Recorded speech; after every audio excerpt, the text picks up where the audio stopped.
रात का सन्नाटा, आसमान में बिजली चमक रही थी और हवा में अजीब सी बदबू थी, जैसे कोई चीज सड़ रही हो। वो चारों दोस्त आरव, नेहा, करण और सिया उस पुरानी हवेली के बाहर खड़े थे, जहां 3 रातों से मौत और सच्चाई दोनों उनका इंतजार कर रहे थे। आरव के हाथ में वही पुराना ताबीज था जो उन्हें हवेली के तहखाने में मिला था।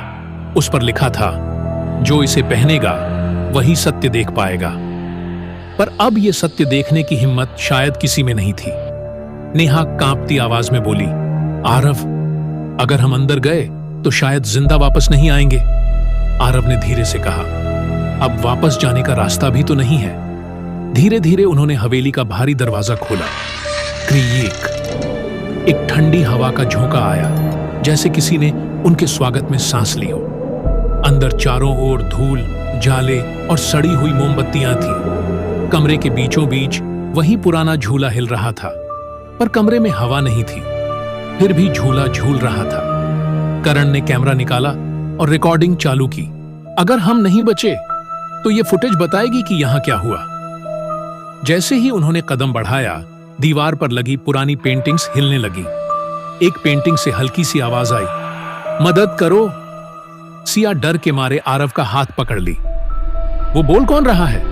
आरव ने कहा, कोई नहीं, हमें आगे बढ़ना होगा। सीढ़ियां चढ़ते हुए उन्हें ऊपर एक दरवाजा मिला, जिस पर ताले जड़े थे।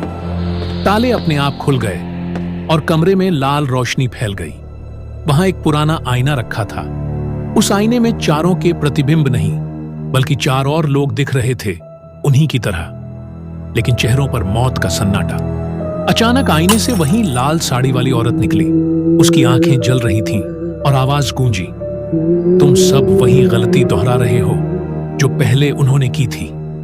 आरव ने कांपते हुए पूछा, कौन उन्होंने? औरत बोली, वो 4 दोस्त जिनकी जगह अब तुमने ली है। कमरा हिलने लगा, मोमबत्तियां बुझ गईं और दीवारें फुसफुसाने लगीं। अब तुम हमारे हो। नेहा ने ताबीज उठाकर उस औरत की ओर फेंका। आवाज गूंजी, जैसे किसी ने सदियों की नींद तोड़ दी हो।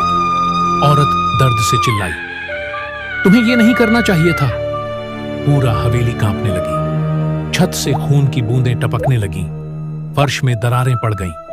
करण और सिया भागने लगे, लेकिन हवेली का दरवाजा बंद हो चुका था। आरव ने नेहा को देखा।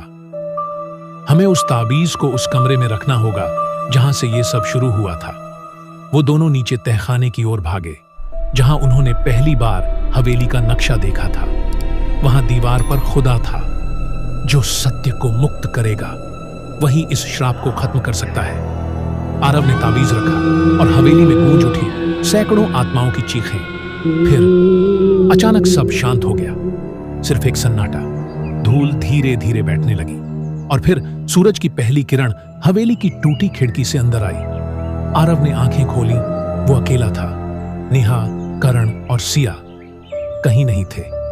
दीवार पर अब एक नई तस्वीर टंगी थी, जिसमें चारों मुस्कुरा रहे थे और उनके पीछे वही लाल साड़ी वाली औरत खड़ी थी, लेकिन अब उसके चेहरे पर शांति थी। आरव मुस्कुराया और फुसफुसाया, अब सब खत्म हो गया। पर जब वो बाहर निकला, हवेली के अंदर से फिर वही आवाज आई, कहानी तो अब शुरू हुई है।